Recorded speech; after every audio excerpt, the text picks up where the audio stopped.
السلام عليكم حبايبي، اهلا بكم تاني في مطبخ ميمو. النهارده معانا اضانه كباب، اكله جميله قوي هتعجبكم. بس قبل ما نشوفها مع بعض، رجاء وليس امرا دعمكم واشتراككم في القناه عشان يوصل لكم كل جديد. يلا بينا نشوف هنعمل ايه مع بعض النهارده. بالنسبه للمنيو اللي هو الاضانه كباب، دي اكله من المطبخ التركي جميله قوي هتعجبكم. بنحتاج ايه؟ بنحتاج كيلو لحمه مفرومه طبعا فيها نسبه دهن، بصلتين متقطعين حجم متوسط ومعاهم قرنين فلفل، اختياركم حسب الاختيار، يا حراق يا العادي، شوية بقدونس،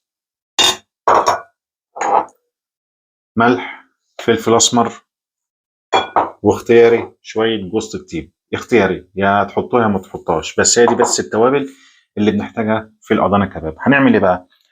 هنجيب الكبة بتاعتنا اهي، وهنحط فيها البصل والفلفل والبقدونس ونضربهم مع بعض في الكبة.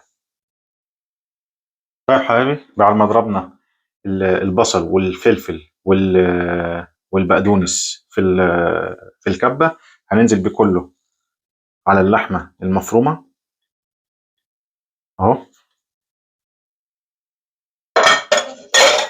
وننزل بالملح. نخلي بالنا من التوابل يا جماعة عشان ما تبقاش اللحمة حادقة قوي. وشوية فلفل أسمر، أكتر من الفلفل الأسمر والملح في الأكلة ديت ما نستعملش وما نبالغش. وسنة جوز الطيب، وهنتبل ده كله مع بعضه.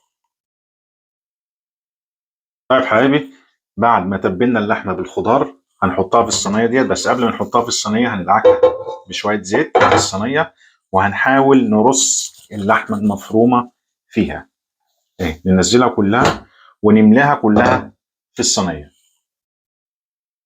طيب بعد ما رصيناها في الصينيه كده، هنجيب سكينه ونحاول نقسمها كده زي ما انتم شايفين كده، بالطريقه ديت. طيب حبايبي، بالطريقه اللي انتم شايفينها دي كده، وهندخلها الفرن تستوي. طيب حبايبي، وده الأضانة كباب بتاعنا بعد ما خلص بالشكل ده. طيب هنعمل ايه بقى تاني؟ هنجيب شوية طماطم مع شوية بصل وشوية بقدونس، نقطعهم كده ماشي، وبنقوم نازلين عليهم بشوية روت بابريكا اللي هي البابريكا الحمراء بتاعتنا، ها، من غير ملح ومن غير فلفل اسمر يا جماعة. ومعاها شوية دبس الرمان اهو، شوية دبس الرمان نقوم نازلين عليهم كده ومقلبينه كله مع بعض زي السلطه بتاعتنا كده. بس اكتر من البابريكا الحمراء ودبس الرمان ما نحطش عليها زي ما انتم شايفين كده.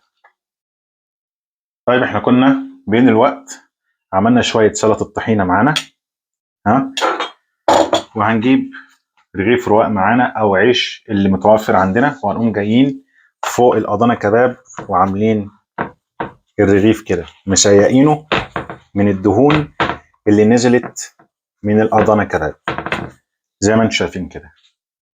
ونقوم جايبين حته من الاضانه كباب حاطينه كده، وشويه خضار فوقيه اهو، مع شويه سلطه طحينه، جايين من الطرف ده كده تانيين الرغيف كده ولفينه بالطريقه دي اهو زي ما انتم شايفين كده. ندوق مع بعض. بسم الله.